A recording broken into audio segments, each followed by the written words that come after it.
Put অর্থ রাখা, keep অর্থ রাখা। কখন কোনটা ব্যবহার করব? পুট দ্বারা অল্প সময় কোনো কিছু রাখাকে বোঝায় এবং কিপ দ্বারা দীর্ঘ সময় কোনো কিছুকে রাখাকে বোঝায়। যেমন আমরা যদি বলি যে put the book on the table, টেবিলের উপর বইটা রাখো।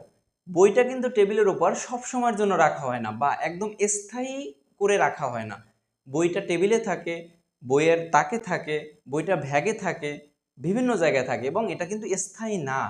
কিন্তু আমরা যদি বলি কিপ ইউর রুম ক্লিন, তোমার রুমটা পরিষ্কার রাখো, এটা কিন্তু সব সময়ের জন্য, রুমটা কিন্তু আমাদের সব সময়ের জন্য পরিষ্কার রাখতে হবে।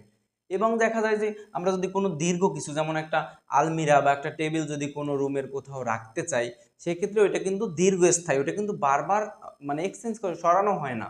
কিন্তু পুট হলো অল্প সময়ের জন্য কোনো জায়গায় রাখা, যে একটা জিনিস আপাতত ওইখানে থাক আবার পরে সরিয়ে নেব, এরকম কিছু না। যেমন হলো যে চাবিটা ওখানে রাখো বা ফোনটা পকেটে রাখো। ফোনটা কিন্তু সবসময় পকেটে রাখার জন্য না, আমরা ব্যবহার করি বিভিন্ন জায়গায় থাকে, সেক্ষেত্রে put put your phone in your pocket, এভাবে।